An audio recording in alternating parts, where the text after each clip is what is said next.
Olá pessoal, bom dia, boa tarde, boa noite. Dependente do horário que você esteja fazendo essa leitura, eu quero te desejar um bom dia. Pessoal, seguinte, nós estamos aqui para mais uma leitura e na reta final desse livro tão incrível que se chama Uma História de Solidão.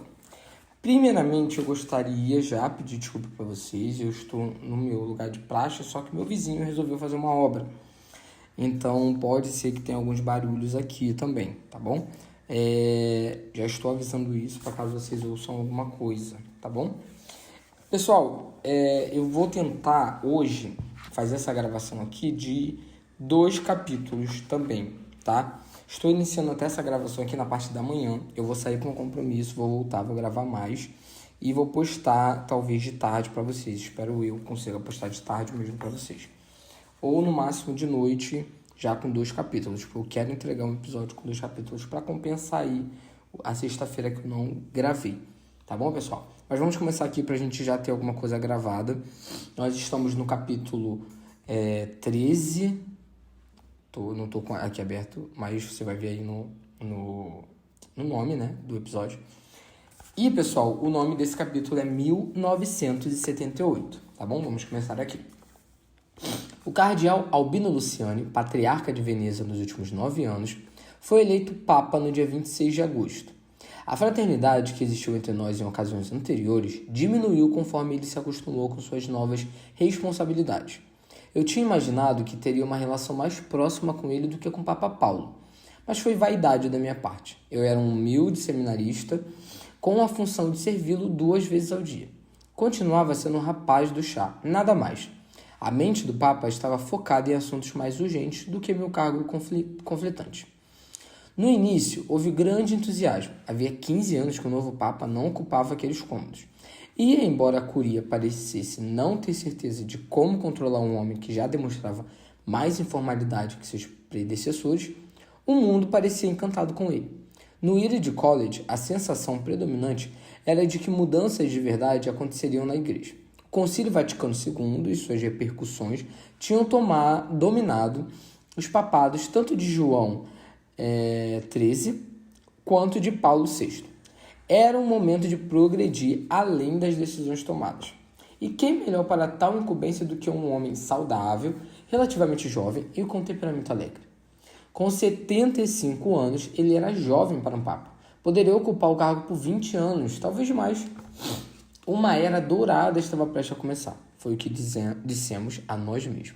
Os cardeais permaneceram em Roma por mais uma semana, tempo suficiente para participar da investidura que o Papa João Paulo, como ele era conhecido, optara por realizar em vez da pompa de uma coroação. Alguns ficaram por ainda mais tempo, a fim de conversar com ele sobre seus vários planos e ambições para as respectivas dioceses. Ele os recebia com cordialidade, mas, de noite, quando se preparava para dormir, eu percebia que ele estava exausto de tantas reuniões que era forçado a fazer, documentos que precisava ler e rotinas diárias que um homem em seu cargo, com sua relação única e peculiar com Deus, era obrigado a cumprir. Ao contrário de seus 4 predecessores imediatos, ele não tinha trabalhado como diplomata do Vaticano ou dentro da curia. E eu percebia a falta de confiança da velha guarda que ocupava o sacro colégio por eleger alguém que eles consideravam um intruso. Intrusos traziam mudanças. Mudanças eram temidas. Mudanças precisavam ser freadas a qualquer custo. Desculpa, gente, coisa porque quando eu acabo de acordar e já vim gravar, eu tô ainda com a minha rinite atacada, né? Que aqui no Rio de Janeiro, essa mudança de tempo, chove, faz frio, faz calor, não é legal. Vamos lá, continuando. É inacreditável, ele murmurou consigo mesmo certa noite sentado à escrivania, com pilhas de papéis espalhadas diante de si, cada uma borrada de cifras e impressas no espesso papel pergaminho do Instituto Per le Opere di Religione, o Banco do Vaticano. Estava vestido com um roupão quente, vermelho e prateado, e quando tirou os óculos, pude ver as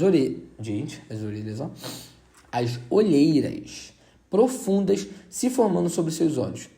Elas não existiam alguns meses antes, quando sentamos juntos no Café Benice e conversamos sobre I.M. Foster. Ele agora digitava em uma calculadora como se fosse contador de uma pequena empresa, não o líder de um bilhão de católicos espalhados pelo mundo. Abriu o cobertor de sua cama e trouxe-lhe o chá. Isso precisará esperar até amanhã, ele disse. Vou enlouquecer se passar mais um segundo. Ai, desculpa. Vou repetir para vocês. Vou enlouquecer se passar mais um segundo olhando para estes papéis. Fiquei em silêncio. Não cabia a mim falar, a não ser que ele fizesse uma pergunta. Roma é um lugar peculiar, não acha, Audrey? Ele comentou após um momento. Consideram Roma o coração do catolicismo, um lugar de contemplação e espiritualidade, mas não, é um banco. Ele tamborilou os dedos no tampo da escrivaninha, o rosto repleto de frustração. Comecei minha vida como padre, me tornei vigário-geral do bispo de Belluno, depois bispo de Vittorino Veneto, antes de me tornar patriarca de Veneza. E agora? Ele sacudiu a cabeça como se nem ele conseguisse acreditar. Estou destinado a morrer como um banqueiro. O senhor é o Papa, ele disse. Sou um banqueiro. Ele respondeu rindo do absurdo de tudo aquilo. O líder de um estabelecimento extraordinário em cujas veias correm corrupção e desonestidade torrenciais. E como resolver isso? Na minha essência, ainda sou apenas um padre. Ele ficou quieto por um instante, antes de esticar o braço subitamente e jogar metade da papelada para fora da mesa, enfurecido. Me abaixei para recolher os documentos e ele permaneceu na cadeira, cobrindo o rosto com a mão. Você costuma pensar sobre sua casa? Ele perguntou baixinho quando pus os papéis na beirada da escrivania, desviando os olhos do conteúdo. Às vezes, Santo Padre, respondi. De onde você é mesmo? Irlanda, eu disse. Sim, eu sei, mas de onde? Dublin. Ah, sim, ele pensou por um momento. James Joyce, continuou. Abe Theatre, O'Casey e Brandon Behan. Fiz que sim. Meu pai conheceu Sir O'Casey. Eu disse a ele. É mesmo? Ele atuou em uma das peças por um tempo. Você já leu Ulisses, Audrey? Ele perguntou. Não, Santo Padre. Nem eu. Você acha que eu deveria? Pensei na pergunta. É muito longo, respondi. Creio que nem eu teria energia para ler. Ele riu. E quanto ao Sr. Walgrave, o que você acha dele? Eu não confiaria nele nem para trocar o pneu de um carro, Santo Padre. Devo contar que você disse isso na próxima vez que eu ligar? Que ele ligar? Ele já me ligou 3 vezes, eu estou aqui apenas uma semana, acredita? Prefiro que o senhor não conte, Santo Padre, eu disse. Ele mandaria cortar em minha cabeça, metaforicamente falando, claro. Ele sorriu, parecia considerar minha companhia agradável, e eu pensei que se eu distraísse um pouco dos papéis em sua frente, quem sabe ele tivesse um sono melhor e talvez aquilo fizesse parte do meu trabalho, garantir que ele não estivesse agitado antes de dormir. Irlanda, ele disse baixinho após uma pausa. Temos um problema na Irlanda. Um problema, Santo Padre? Ele confirmou e massacrou a parte superior do nariz com o polegar e o indicador. Sim, Audrey.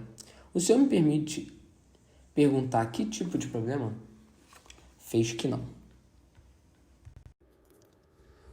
Um que meu predecessor optou por ignorar. Um que pretendo resolver. Tenho lido algumas coisas que ele parou e suspirou. Coisas que me fazem questionar que tipo de homem está administrando a igreja por lá. É uma entre uma centena de coisas com as quais preciso lidar. Mas resolverei isso em breve, prometo. E, por Deus, darei um fim a isso. Enquanto isso. Fez um gesto para indicar os papéis. Preciso ordenar essas contas. O senhor já foi à Irlanda, Santo Padre? Antes da sua eleição, quero dizer. Não, ele respondeu. Quem sabe um dia? Eu gostaria de ver Clonmine MacNoise e Glendalough. E a cidade em que depois do vendaval foi filmado. Onde foi mesmo? No oeste, Santo Padre. Perto do castelo Ashford. Você já viu esse filme, Oda? Sim, Santo Padre. Sean Thornton e o fazendeiro Dennehy e o sujeitinho do cavalo. Como era o nome dele? Era Barry Fitzgerald? Perguntei. Sim, mas no filme. Não me lembro, Santo Padre. Vi esse filme 1 de vezes. É bem possível que seja o melhor filme já feito. Desculpa, gente. Se algum dia eu visitar a Irlanda, farei questão de ir à cidade onde foi filmado. Melvin O'Hara. Em pessoa, mostraria a cidade para o senhor, com certeza. Eu disse, sorrindo. Acho que ela mora em Dublin. Ele pôs a mão no peito e suspirou antes de cair na risada. Não sei se eu consigo suportar, ele disse. Mary Cat Denshire? Eu não saberia o que dizer. Ficaria como um adolescente sem jeito. Deus, eu quis me sentar na cadeira do lado dele, pedir algumas cervejas italianas pelo telefone e conversar a noite inteira. Eu adorava aquele homem. E quanto à sua família? Ele então me perguntou. Deve sentir saudades, tão longe de casa. Costuma pensar neles? Todo dia, Santo Padre. Sua família é grande? Apenas minha mãe e minha irmã, ambas em Dublin. Ele assentiu com a cabeça e pensou no que eu tinha dito. Então seu pai faleceu? Há 14 anos, eu disse. Como ele morreu? Afogado, na praia Curraclau, em Wexford. Ele levantou uma sobrancelha, surpreso. Não era bom nadador? Sacudi a cabeça e lhe contei a história do verão de 1964, do início ao fim. Ele ouviu sem interromper. Somos incapazes de entender por que o mundo gira da maneira que gira. Ele comentou, enfim, com um suspiro de cansaço. Talvez, se eu enxergasse com mais clareza, se fosse um homem mais sábio, eu poderia me provar mais capacitado para este cargo. O senhor sente falta de Veneza? Perguntei. E seu imenso sorriso tomou conta do quarto. Tão amplo quanto tinha sido no momento em que citei o nome da deusa O'Hara. Ah, Veneza, ele disse. La dominante, la sereníssima. Se o Vaticano se deslocasse 500 quilômetros para o norte, creio que eu teria mais forças para a tarefa à minha frente. Se a vista da janela do meu quarto fosse da Piazza San Marco, não da Piazza São Pedro, se não fosse do Tibre o cheiro que sinto, se não fosse dos turistas e os gritos que ouço o dia inteiro, e sim os brados dos gondoleiros remando pelos canais. Balançou a cabeça com tristeza e olhou para os papéis mais uma vez. Considerei o gesto minha deixa para sair. Desejei boa noite e ele fez um gesto de despedida antes de voltar a se concentrar na papelada. Audra, antes de você ir, ele disse, deixe um recado para o meu secretário avisando que preciso conversar com o Signo Mascus de manhã. Signo Mascus? Perguntei. O nome não me era familiar. O presidente do Banco do Vaticano, ele disse, e diga que precisarei de pelo menos 1 hora com ele. Há muitas... Ele baixou o rosto e fez sinal negativo. Não importa, apenas avise que ele precisa vir falar comigo. Ah, Audra. Sim, Santo Padre. Michaele Oddi, ele disse sorrindo. Foi o papel de Barry Fitzgerald. Michaele O. Flynn. Então ele cantou baixinho. Gente, isso daqui não... Tá em inglês, meu Deus do céu. Como é que eu vou ler? Vou fazer o melhor. Tá em inglês, mas aqui embaixo tem uma nota com a tradução, tá bom? Então eu vou ler a tradução dessa musiquinha que ele vai cantar. Vamos lá. Havia um rapaz indomável na colônia. Jack Dundee era seu nome. Nascido e criado na Irlanda, num lugar chamado Castlemaine. Era o único filho do pai, o grande orgulho da mãe. Imenso era o amor dos dois pelo rapaz indomável da colônia. Minha obsessão pela mulher do Café Benize teve um ponto final nos últimos dias de setembro. Eu já não passava todas as tardes sentado na mesa com vista estreita para o domo da Basílica de São Pedro, observando a limpar mesas e servir cafés. Eu já não era mais obrigado a aturar os olhares de desprezo de seu pai, que, não tenho dúvida, teria me confrontado havia muito tempo se não fossem as minhas vestes sacerdotais. Mas eu ainda passava a maior parte das noites seguindo em seu caminho para casa, mantendo uma distância segura para que ela não me visse, esperando no escuro da Vicolo della Campana, que ela saísse para a varanda outra vez, ou tirasse o vestido de costas para a janela, como fizeram uma vez no passado. Ai, gente, bocejo, coisa chata. Pessoal, eu vou voltar aqui rapidinho nessa passagem do Santo Padre, porque agora me vem insight. Ele morreu, né? 30 e poucos dias depois da posse. Só que, pelo visto aqui, ele estava olhando as contas do Vaticano. Então, isso deve abrir algum tipo de margem para uma teoria aqui no livro sobre ele não ter morrido de causas naturais, né? Vamos ver, mais pra frente. Falta pouco pra gente acabar, então daqui a pouco a gente vai saber se realmente vai ter essa teoria. Não sei dizer o que eu queria. Não era coisa óbvia. Se tivesse existido uma oportunidade de me envolver com ela, creio que não teria feito. Eu ainda era tão determinado a ser padre quanto sempre fui. Não buscava uma fuga ou uma desculpa para abandonar a vocação, mesmo àquela altura. Não. Era apenas um desejo alucinado de ficar perto dela, de olhar para ela, de tê-la perto de mim. Eu me sentia mais viva em sua presença. Ela era tão linda. As angústias do desejo eram, por si só, como um vício, algo que eu nunca havia experimentado. Ainda assim, não me faziam olhar com volúpia para outras mulheres. Ela não tinha acordado uma sexualidade latente dentro de mim. Era ela, somente ela. Anos mais tarde, quando Jonas escreveu Spiegelgeld, eu reconheceria essas mesmas características nos sentimentos que o jovem narrador sente pelo músico no Walder Park, em Sydney. A sensação de o mundo existir com tal objeto de beleza e tal objeto ser inatingível era o tipo de dor mais delicioso imaginável. Eu não voltava à noite para meu quarto e tocava em mim mesmo, mergulhando em cenários fantasiosos envolvendo nós dois. Eu nunca sonhei com ela nem mesmo uma vez, mas quando estava desperto, vivo, alerta, pensava nela o tempo todo. Queria saber onde ela estava e o que fazia. Se eu soubesse o número do seu telefone, talvez tivesse ligado para ouvir sua voz e então desligado em seguida como um adolescente desajeitado, quando ela atendesse. Se fosse 30 anos depois, num mundo menos civilizado, eu provavelmente teria me atrelado à sua presença digital para acompanhar sua vida, suas amizades, seus relacionamentos e atividades através de frases aleatórias e fotografias espontâneas. Imagino que hoje em dia eu seria chamado de perseguidor. E, verdade seja dita, eu fazia jus à palavra. Seguindo-a de seu café na Piazza Pasquale Paoli, pelas pontes e ruas de Roma até sua varanda.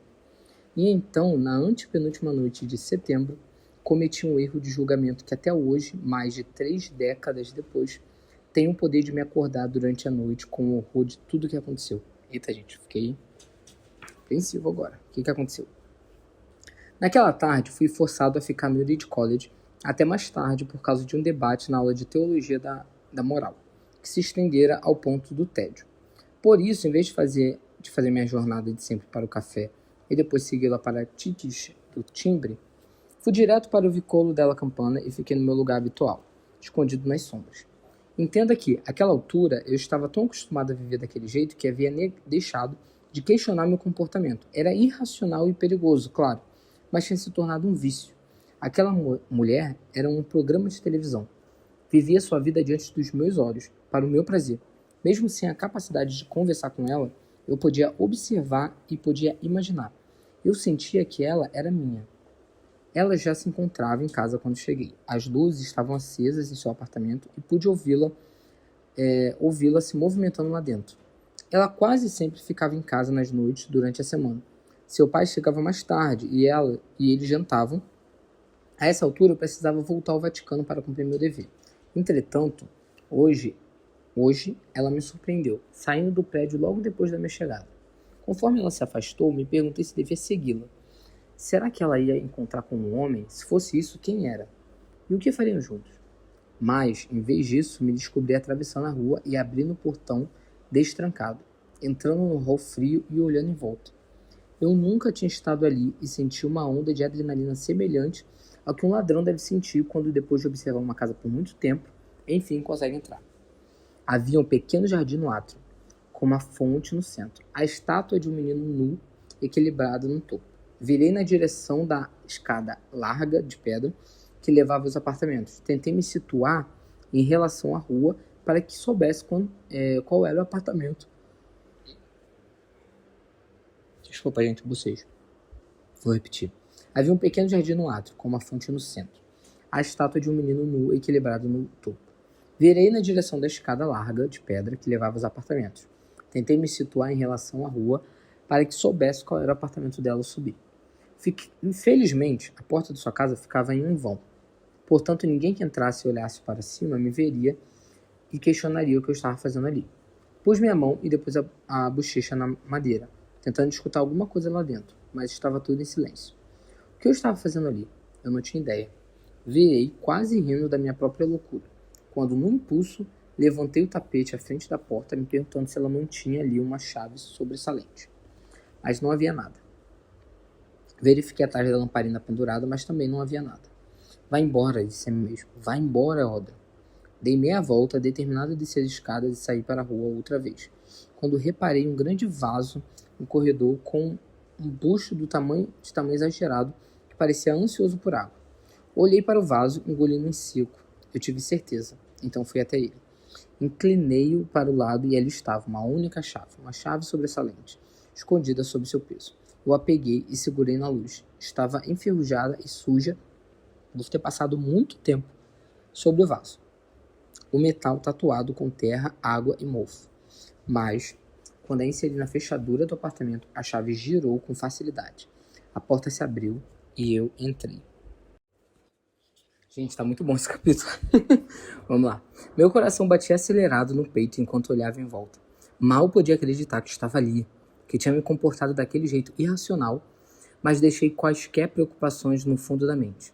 Me senti mais vivo naquele momento do que em todos os meus 23 anos de vida, mais vivo do que me sentiria pelo resto da vida. À minha direita havia uma pequena cozinha e notei que ela tinha deixado uma panela grande com água no fogo baixo. Será que devo desligar? Pensei. Mas não, era apenas água. Ela evaporaria e a panela queimaria, mas nada aconteceria com o apartamento. Segui pelo corredor, passando por uma sala de estar à minha esquerda. Só um detalhe, gente, desculpa. Ela deixou água no fogo, então ela vai voltar rápido, né? Ou seja, ela deve ter ido comprar alguma coisinha e voltado rápido. Ou seja, ela vai acabar flagrando ele aqui. Vamos lá. Segui pelo corredor, passando por uma sala de estar à minha esquerda e por um banheiro antes de chegar ao quarto, que era surpreendentemente grande e levava à varanda, na qual a tinha visto tantas vezes ao longo dos últimos meses. Entrei com cautela, suas roupas do dia estavam jogadas na cama e os criados mudos em ambos os lados tinham uma variedade de itens. Copos de água pela metade, romances em brochura, batom, um cinzeiro cheio e um pente masculino. O quarto era enorme, era como se, com a remoção de uma parede, 2 cômodos tivessem sido convertidos em um guarda-roupa de carvalho estava encostado na parede oposta à cama. Uma antiguidade, talvez passada de geração em geração. E eu o abri, passando a mão na seda macia de um trio de camisolas penduradas. A feminilidade transbordando sobre mim, conforme puxei uma delas e pressionei contra meu rosto. Fechando os olhos e inspirando o mais fundo que eu podia, o perfume ainda no tecido, tão desconhecido para mim, era estonteante. Foi como se apresentado a um estranho. Mas sentir que, de alguma maneira, você sempre o conheceu. Que a existência daquela pessoa estava escondida nas profundezas da sua própria alma. Escondida até você mesmo. Até para você mesmo. Fechei os olhos e pensei que me sufocaria com prazer em suas roupas. Sem dúvida, era uma experiência sensorial diferente de tudo que eu já tinha vivido. Além disso, eu estava cometendo um ato ilegal, tão excitante para mim quanto inédito. Talvez tenha sido por isso que eu não ouvi quando ela pôs a mão quando ela pôs a chave na fechadura, viu, gente? Era de se esperar, né? Os seus passos no corredor. O arrastar dos pés no piso de madeira, enquanto ela tirava os sapatos sem usar as mãos. Ou o som dos ovos, os ovos que ela acabara de comprar no mercado no fim da rua, quando ela os colocou numa cesta na mesa da cozinha. Ou quando ela veio pelo corredor até o quarto. Foi apenas quando ela se assustou e eu me virei para vê-la à porta que me dei conta de como era estúpido, dos riscos que eu tinha assumido. Olhei para ela, o sangue desaparecendo do meu rosto, e ela me encarou, sem nenhum sinal de medo, os olhos flamejantes de raiva. A memória de como ela rugia com o pai no café Benize passou pela minha mente. Como você entrou aqui? Ela perguntou. Desculpe, eu disse, as palavras travando na minha garganta. Joguei a camisola para dentro do guarda-roupa e dei alguns passos em sua direção. Ela não se retraiu. Em vez disso, marchou até mim furiosa, fazendo com que eu me retraísse em vez dela. Como você entrou aqui? Ela repetiu, levantando a voz e dizendo uma sequência de injúrias em italiano que eu não entendi. A chave, eu disse. A chave sobressalente. Eu adivinhei onde estava. O que você quer? Nada, respondi, negando com a cabeça. Eu não quero nada, juro. Não vim lhe fazer mal. Ela sorriu com uma expressão de desprezo nos olhos e sacudiu a cabeça. Você acha que sou eu quem está em perigo? Perguntou. Vou embora. Eu conheço você, disse a mulher apontando o dedo para mim. Você ficava sentado todo dia olhando para mim. Foi uma estupidez da minha parte. E você me segue, ela acrescentou. Eu não devia estar aqui, eu disse, tentando ultrapassá-la, mas ela me empurrou com vigor contra a parede. A força do golpe me fez perder o fôlego. Você acha que eu não te vejo quando estou voltando para casa? Ela perguntou em tom de escárnio. E de noite? Ela indicou a varanda com a cabeça. Você acha que eu não sei que você fica lá embaixo? Achei o rosto, mortificado com minhas ações. Eu não conseguiria olhar em seus olhos. Você sabia? Perguntei. Claro que sabia. Você não tem nem o bom senso de se esconder direito. Por que eu nunca disse nada? Porque eu estava rindo de você. Olhei para ela. Rindo? Claro. Tem algo de risível em você, não acha? Algo patético. Um homem adulto, virgem, imagino, de pé numa esquina, como uma prostituta, olhando para uma mulher com quem não consegue nem falar. Eu acho engraçado. Ficamos na cama, Alfredo e eu, rindo de você. Alfredo? Trabalhamos juntos, você sabe quem é. Ele também ri de você. Não era o pai dela, então. Era o amante. Você acha que eu me interessaria por você? Ela perguntou. Um voyeur que gosta de me espionar. Desculpe, eu disse, louco para sair, mas de alguma maneira incapaz de desviar dela e correr para a porta. Vou embora, nunca mais farei isso. O que você quer? Ela perguntou, se aproximando tanto de mim que pude sentir o cheiro de café no seu hálito. Não quero nada. Claro que quer, todo mundo quer. Admita. Eu não quero nada, repeti, me desculpe. Ela estava com um vestido leve, de verão, pouco mais que uma segunda pele. É isso? Ela perguntou, agora com o rosto perto do meu. É isso que você quer? Você acha que eu me entregaria a um garoto como você? Senti o quarto escurecer à minha volta, conforme ela chegou mais perto, os dedos no meu rosto. Você é um garoto imundo, Audra. É isso? Esse é ele pensando, tá, gente? Ali estava ele, ao meu lado, seu hálito pútrido no meu ouvido, seu braço ao redor do meu ombro, me puxando na sua direção. Suas mãos arrancando minhas calças, buscando o que havia por baixo. Apertei minhas mãos contra as orelhas. Ele estava ali. Ele estava ao meu redor. Nossa, a gente deve ser o padre que abusou dele. Eu acho que é. Acho que você faz um monte de coisa neste quarto. Não faz, Audra? Tarde da noite, quando acha que ninguém está ouvindo. Você é um menino imundo, Audra. É isso? Pode me dizer. Vamos, diga. A porta foi aberta e Alfredo entrou. Seus olhos se arregalaram quando nos viu. Cambaleei ao passar por ele e segui pelo corredor saindo pela porta, tropeçando e quase caindo pelas escadas antes de me atirar para a rua e correr o mais rápido que pude para longe da vigília e da minha absoluta degradação. Foi o que poderia ser chamada de uma noite longa e escura da alma. Eu deveria voltar ao Vaticano, no mais tardar às 8 da noite. A hora chegou e passou, mas eu mal notei. Poderia ter sido meio-dia ou meia-noite. Não faria diferença para mim. Vaguei por pontes, entrei e saí de diversas ruas, circulei piaças como um bêbado, sem pensar para onde estava indo. Poderia ter sido qualquer cidade, eu ignorava o entorno. Ainda assim me lembro das igrejas. De alguma maneira, elas me chamavam quando eu passava, pedindo que eu voltasse para casa. Caminhei até San Grisogono, no extremo sul, antes de voltar na direção da casa dos Franciscos. Santi Apostolini. Passei pela Basílica de Santa Maria, na Via del Corso, onde dizem que uma imagem da Virgem foi descoberta na água. Cruzei a Piazza della Rotonda, onde turistas se aglomeravam todo dia para entrar no Panteão. Mergulhei a cabeça nas mãos, ao lado das colunas históricas da Santa Maria della Paz, perto da Piazza Navona. Senti meu estado de espírito afundar mais do que nunca à frente do Santi Agnes em Acore. Então, elevar-se aos níveis inesperados de euforia em San Salvatore em Lauro, antes de despencar, escoar, submergir outra vez, quando voltei para a Ponte Sant'Angelo e vi o domo da Basílica de São Pedro aparecer acusadoramente diante de mim. 2 pensamentos opostos preencheram minha mente, conforme vaguei por Roma naquela noite. Você não precisa fazer isso. Você consegue fazer isto. Será que eu tinha mesmo descoberto minha vocação? Eu me perguntava. Eu tinha mesmo descoberto uma aptidão? Ou foi minha mãe que me impusera? Jesus Cristo, uma mudança terrível tinha tomado conta daquela mulher na semana em que meu pai e meu irmão morreram. E Deus, em sua sabedoria, enviaram um destino para a costa sudeste da Irlanda.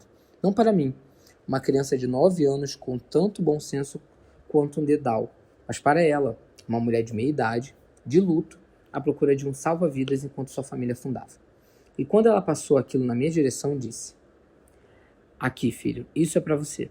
É um presente de Deus. Eu peguei sem pensar 2 vezes e disse, ótimo, obrigado. Um grupo de rapazes italianos estava perto da Lungevere Vaticano, nos tiques do Tibre, reencostados nos assentos de suas vespas estacionadas. Pessoal, vou voltar aqui um pouquinho porque eu dei uma perdida. Vamos lá. Um grupo de rapazes italianos estava perto do Lungevere Vaticano, nos tiques do Tibre, encostados aos assentos de suas vespas estacionadas, todos de shorts e pernas magras bronzeadas, óculos escuros apoiados nos cabelos penteados para trás, como personagens de um filme do Fellini, bonitos e cheios de vida enquanto riam e faziam piadas uns com os outros. Eram mais novos que eu, esses meninos, mas só um pouco. No fim da adolescência, talvez, o mundo se abrindo diante deles. Quantos tinham sido beijados naquela noite? Eu me perguntei. Será que eles estavam impressionando uns aos outros com histórias sobre mocinhas e virgindades roubadas? E ali estava eu, em meu terno preto, minha gravata e meu chapéu. Meu colarinho branco engomado. Meus dedos ainda com o fedor da essência dela.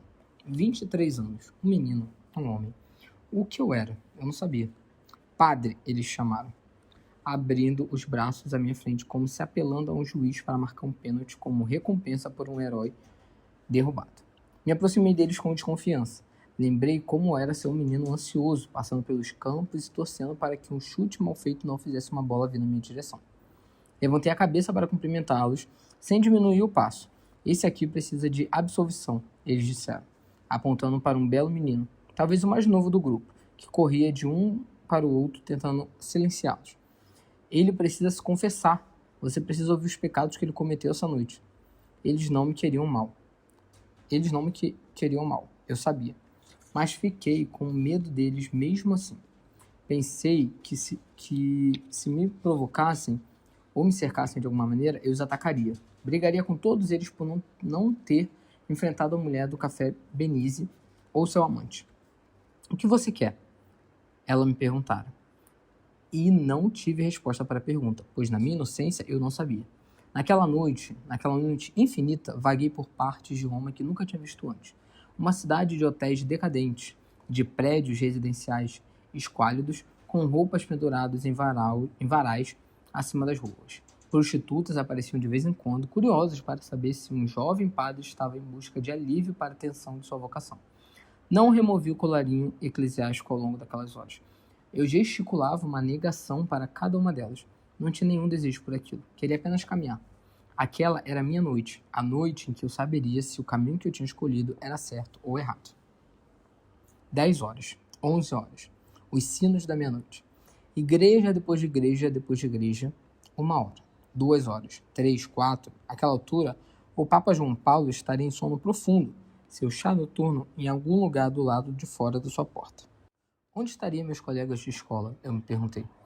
Os que conheci antes de entrar no seminário. Os meninos com quem estudara na De La Salle Prep, na Churchill Road, com quem eu ia a On Hayes comprar doces na hora do almoço e com quem eu estava pela Botling Tower enquanto seguíamos para o cruzamento da Dundrum para pegar nossos ônibus e voltar para casa, trabalhando em seus empregos monótonos em Dublin, sem dúvida, pagando a hipoteca, levando as esposas para jantar no centro da cidade na noite de sábado, ou namorando uma menina qualquer que tinham conhecido em uma partida de rugby em Donnybrook. Ou talvez estivesse naquele exato momento saindo de um clube noturno na Leeson Street, contando como tinham feito o ponto decisivo na Lande School Cup 6 anos atrás, persuadindo suas conquistas a ir para a casa dele ou dela, rindo de como era ótimo ser jovem e fazer o que homens e mulheres fazem juntos quando estão sozinhos. Depois esqueci o nome dela na manhã seguinte. Eu queria ser um desses homens? Era isso que eu queria? O que eu estava perdendo? Havia mendigos em Roma, deitados em sacos de dormir na Flamínio ou do lado de fora da Tiburtina. Assim como eu um dia convidara Tom Carter a dormir em um daqueles no meu quarto na Trinity College, e ele recusara. As cabeças para baixo de seus casulos, gorros de lã puxados para baixo das orelhas, a fim de manter longe o frio noturno, seus corpos quase invisíveis a olho nu. Um par de olhos, uma boca, pouco além disso. Cartazes de papelão escrito com letras grandes e maiúsculo. Ayutanimi. Me ajude, por favor, me ajude. O sol começava a nascer. Meus olhos doíam e minhas pernas estavam cansadas. Eu vagara pela cidade a noite toda. Que horas seria agora? Quase 6? Era um novo dia. Era possível que eu tivesse caminhado tanto assim? Mas eu tinha. Entrei na praça de São Pedro e tentei não pensar no que o Monsenhor Surley diria quando soubesse que eu não tinha estado em meu posto na noite anterior.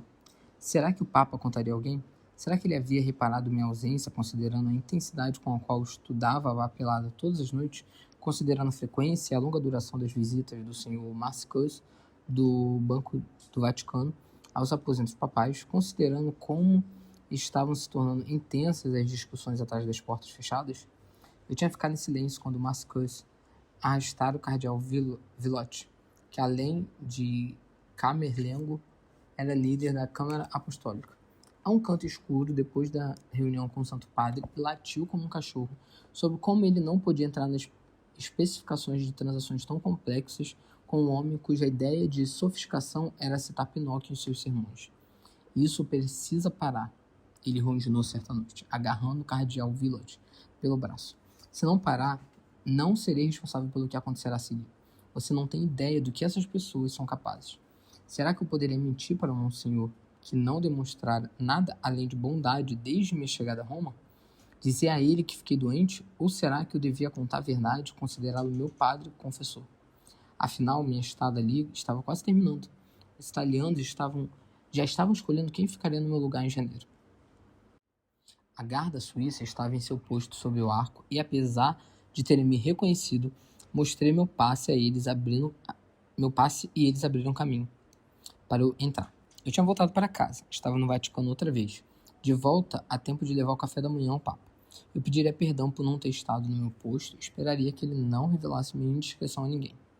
Encontrei uma das freiras nas escadas de serviço que levavam à suíte papal, encolhida em um pequeno sofá diante de uma janela em arco com vista para o lado leste da Praça de São Pedro, um lugar onde eu nunca tinha visto ninguém sentar, muito menos uma freira. Freiras não se sentavam, essa era a verdade. Estavam em movimento constante, iam a lugares, tinham deveres a cumprir. Eu a reconheci e fiquei surpreso ao constatar que ela se movia para frente e para trás, chorando. Irmã Teresa, eu disse, me aproximando e agachando. A senhora está bem? O que aconteceu? Ela levantou o rosto para mim e reparei pela primeira vez em como era bonita. Pele imaculada, olhos castanhos e intensos. Ela fez que não e apontou na direção da escada para a grande câmara cuja porta levava primeiro à antessala que abrigava meu colchonete, depois ao quarto particular do Papa. Subi os degraus com pressa e entrei no salão, onde havia um pequeno grupo de freiras angustiados no canto do aposento. Vi o cardeal Ciri e o cardeal Villord em uma conversa séria. Seus rostos estavam pálidos e todas as cabeças se voltaram na minha direção quando entrei. Me perguntei qual seria minha aparência após 8 ou 9 horas de caminhada pelas ruas. O cabelo desgrenhado, o rosto vermelho, os olhos exaustos. Cardeal Ciri se virou para mim com uma expressão de incredulidade e marchou na minha direção, me conduzindo pelo cotovelo para o canto da sala. Vossa Eminência, eu disse, em italiano. O que aconteceu? Qual é o problema? Santo Padre, ele respondeu, está morto. Olhei para ele e resisti ao impulso de rir. Claro que está, eu disse. Morreu há mais de um mês. Por que o senhor diz isso? Ele balançou a cabeça. Não me refiro ao nosso falecido Santo Padre, mas ao atual, quero dizer, ao mais recente. Ele girou os olhos, confundindo até a si mesmo com suas palavras. Vossa Santidade, o Papa João Paulo está morto. Fiquei sem resposta por um momento. Tal ideia era absurda. Quando? Perguntei, durante a noite. Mas como? Você não precisa se preocupar com isso. Mas não pode ser. Ainda assim aconteceu. Ele estava bem quando você levou o chá ontem à noite? Pensei na pergunta, inseguro sobre como responder. Ele disse que queria ficar sozinho, respondi. Levei embora. Nós dois olhamos para a mesa do canto, onde a irmã Vicença deixara a bandeja para mim antes de se retirar para dormir. Ainda estava ali, claro, o bule de prata cheio de chá e pires com biscoitos. Cardeal Ciri não viu nada de incomum nos objetos, mas eu vi. Deixavam sempre 3 biscoitos para o Papa, e ele nunca comia nenhum. Porém, naquele prato havia apenas 2, com algumas migalhas espalhadas ao lado deles. como se alguém tivesse pegado o terceiro biscoito ao deixar o aposento e repartido em dois sobre o prato antes de comê-lo. Ninguém que trabalhava ali teria feito aquilo. Só poderia ter sido um estranho. Mas o que um estranho estaria fazendo ali? Deixei ali, acrescentei. Ele estava bem? Estava cansado, respondi, potencializando minha mentira. Me perguntando por que eu estava me comprometendo com o engodo. A verdade de certo viria à tona. Ele foi dormir cedo. Onde você estava hoje de manhã? Ele perguntou. Irmã Vicença disse que você não estava aqui para receber a bandeja do café da manhã. Perdi a hora e dormi até tarde, expliquei. Não sei porquê. Você não estava na sua cama. Eu estava no banheiro, eu disse. Ele estreitou os olhos e eu sabia que ele suspeitava da minha mentira. Ela levou a bandeja ao Santo Padre, ele contou. Ela não soube o que fazer, claro. Não queria que o café da manhã dele esfriasse. Bateu a porta, disse que estava pronto, perguntou se podia entrar. Ele não respondeu. Ela bateu outra vez, chamou por ele. No fim, ela não teve escolha senão entrar. Foi quando ela o encontrou. Ele morreu, Audrey. Ele se inclinou para a frente, tão perto que nossos rostos quase tocavam. Ele morreu de causas naturais, ouviu bem? Quando perguntarem, e vão perguntar, é isso que você dirá. Ele morreu de causas naturais, entendeu? Ou você deverá satisfações a mim. O novo Papa, o Papa polonês, me dispensou do cargo logo após a eleição. Fui manchado pelos eventos de 28 de setembro e, embora tenham dito, na época, que minha remoção não diminuiria o trabalho que eu fizera nos meus 9 meses em Roma, não acreditei em uma só palavra. Não ouvi mais nenhuma conversa sobre os bancos do Vaticano, muito menos discussões sobre os problemas na Irlanda que o Papa mencionara. Anos mais tarde, ao pensar nesses assuntos, eu me daria conta de que tinham sido trancafiados em algum lugar inacessível, perigosos demais para ver à tona. Monsenhor Surley me interrogou exaustivamente nos dias selvagens entre a morte do Papa João Paulo e o conclave de outubro, sobre a razão de eu não ter estado no meu posto naquela noite fatídica. No fim, contei a verdade. Contei tudo o que tinha sentido e feito durante minha estada em Roma. Das minhas tardes no Café Benise, às minhas conversas com o cardeal Luciani, que percebeu o objeto da minha afeição. Das minhas caminhadas insensatas da Piazza Pasquale Paoli a Vicolo della Campana, até minha decisão de invadir o apartamento dela.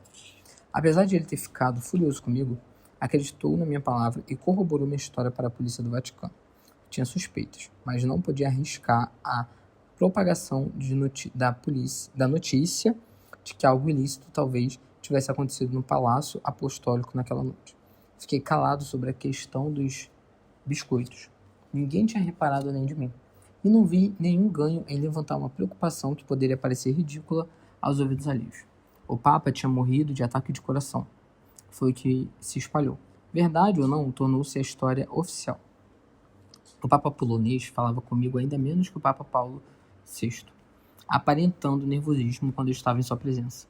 Imaginei que ele sabia sobre minhas perambulações na noite em que seu predecessor morrera e por isso me considerava uma presença questionável. E talvez estivesse certo. Eu me provara uma alma indigna de confiança. Com o tempo ele se provaria igual a mim nesse quesito. Eita. Foi Monsenhor Surley quem me informou que minha presença não era mais necessária no Vaticano. O Papa polonês decidira que o seminarista italiano começaria 2 meses antes e por isso fui removido. Me deram algumas horas para reunir objetos pessoais e fui mandado de volta à Pontifical Elite College para terminar meus estudos. Desde então, visitei o Vaticano apenas uma vez, no dia da minha ordenação, 4 meses depois, quando minha mãe e meu irmão foram cumprimentados pelo Santo Padre em um encontro que levaria minha irmã a dizer aquelas 4 palavras sobre o Papa João Paulo II, das quais nunca me esqueci, pois tinha uma verdade que nem mesmo eu, conforme os anos passaram, poderia negar. Aquele homem odeia mulheres. Bom, pessoal, com isso nós chegamos ao fim desse capítulo, né? 1978. Deixa eu confirmar. Isso. E, pessoal, eu vou parar aqui. Vou postar esse episódio, tá? Pra não ficar tanto tempo sem episódio. Mas já vou voltar para gravar o episódio seguinte para também tentar disponibilizar ainda hoje, no máximo até amanhã. Nós já temos mais 3 capítulos pela frente, então agora no começo da semana no máximo a gente já vai terminar esse livro. Espero terminar ele até amanhã. E é isso, pessoal. Se você chegou aqui e não me segue no Instagram, te convido a me seguir lá e deixa a sua sugestão de livro, de autor ou de gênero para a gente ler aqui nesse podcast. Tá bom, pessoal? Um abraço e até a próxima leitura.